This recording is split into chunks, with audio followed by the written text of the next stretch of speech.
Hello everyone, আসসালামু আলাইকুম। Welcome back to year Tuktuki blog. কেমন আছেন আপনারা সবাই? সবাইকে আবার ওয়েলকাম করছি আমার সুন্দর একটা ভিডিও দেখার জন্য। এটা ছিল আমাদের কক্সবাজারের লাস্ট ডে। তো আমরা সকাল সকাল নাস্তা করার জন্য একদম দৌড়াদৌড়ি করে রুম থেকে যাচ্ছিলাম। এই যে আমাদের রুমে একটা করে কার্ড দিয়ে দেওয়া হয়েছে বুফে নাস্তা। সকালে যেহেতু আমরা বিচে গিয়েছিলাম আর আমার আরিয়ান রুমে ঘুমিয়েছিল, তো এসে আরিয়ানকে ফ্রেশ করে খুব তড়িঘড়ি করে যাচ্ছিলাম, কারণ নাস্তার সময় অলরেডি শেষের দিকে। তো আমরা এখানে আসার আগে দেখছি সবাই এসে নাস্তা শুরু করে দিয়েছে। তো এখানে এসে দেখি সবাই যে যার মতো পছন্দের নাস্তা নিয়ে খাচ্ছিল। আর এইখানে এই যে ভাইয়া দাঁড়িয়ে আছে সিরিয়ালে যাতে নাস্তা নিতে পারে। তো আমি আর বেশি দেরি করলাম না, আমি আমার প্লেটটি সুন্দর করে সাজিয়ে নিলাম। আর সেদিন আমরা নাস্তা করতে বসেছিলাম একদম রোদ্রে, কারণ হালকা ঠান্ডা ছিল। তো এখানে আমি সবজি নিয়েছিলাম, কলা নিয়েছিলাম, পরোটা আর সেমাই রান্না করেছিল, সেমাই নিয়েছি। আর এখানে ওয়াটারমেলন জুস নিয়ে নিয়েছি। তো এখানে দেখেন আমরা সবাই মিলে একসঙ্গে নাস্তা করতে বসে গিয়েছি, যে যার পছন্দের নাস্তা খাচ্ছে। আর আমার জামাই তো খিচুড়ি অনেক পছন্দ, তো সে খিচুড়ি খাচ্ছে। আর এই যে ভাইয়া ভাইয়া তাদের সবাইকে হ্যালো বলে দিয়েছে। আর এই দুইটা হচ্ছে ভাইয়ার কিউট কিউট দুইটা বেবি। তো ওদেরও নাস্তা শেষ, ওরা আমাদের আগেই নাস্তার পর্ব শেষ করে নিয়েছে। তারপরে আমাদের নাস্তা শেষ করে সকালবেলা এক কাপ চা না হলেই না, চাটা নিয়ে আমি রিসর্টের ফিল নিচ্ছিলাম। আর ওরা নাস্তা করছিল, ওদের নাস্তা এখনও শেষ হয়নি।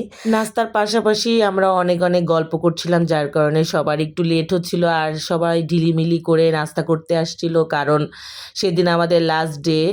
তো এই যে এইখানে আমি চায়ের কাপ হাতে নিয়ে একটু ভিডিও করছিলাম আর খুব মজা করে চাটা খাচ্ছিলাম, কারণ সকাল সকাল এক কাপ চা খেতে খুবই ভালো লাগে। তো নাস্তা শেষ করে আমরা আবারও লাস্ট বারের মতো সমুদ্রের পাড়ে চলে আসলাম, কারণ আমাদের ছোট্ট একটা কাজ বাকি, আমার আরিয়ানকে নিয়ে সকাল সকাল আবারও একটু সমুদ্র দেখানো। আরিয়ান খুবই শখ করছিল যে লাস্ট দিনে আবারও সে একটু সমুদ্রের পানিতে ভিজবে, কিন্তু সকালবেলা ঠান্ডার কারণে ওকে আমরা ভিজতে দেইনি। তারপরে আমরা ভাবলাম সকালবেলার দিকে ছবি একটু ভালো আসবে, তাই ভাবলাম লাস্ট দিনের মতো আবারও একটু ফটোশ্যুট করে নিই। তো আমরা এখানে একটা ক্যামেরাম্যান হায়ার করে নিলাম, নতুন একটা ক্যামেরাম্যান। তো আমার ছেলে এই যে দেখেন সুন্দর সুন্দর পোজ শিখিয়ে দিচ্ছে ওর পাপা, ও সুন্দর করে ছবি উঠিয়ে নিচ্ছে। আর আমাদের ক্যামেরাম্যানও অনেক সাহায্য করছিল সুন্দর স্টাইল করে ছবি উঠিয়ে দেওয়ার জন্য। তো ছেলের পাশাপাশি বাবাও ছবি উঠাতে কমতি রাখলো না, ও ছবি উঠানো শুরু করে দিল। এই যে দেখেন আমার শাহরুখ খান ছবি উঠানোর জন্য সুন্দর করে স্টাইল মারছে আর ছবি উঠা। বাবা ছেলের ছবি উঠানো দেখে আমারও খুব শখ হয়েছিল, তো আমিও কয়েকটা ছবি উঠিয়েছিলাম, আমাদের ফ্যামিলি ফটো উঠিয়েছিলাম। আসলে সময় স্বল্পতার জন্য সেগুলো আর ভিডিও করা হলো না, কারণ আমাদের হাতে সময় খুব কম ছিল, কারণ ওই দিনই আমাদের চলে যেতে হবে। আর আমাদের হোটেলের চেক আউটের সময়ও চলে আসছিল।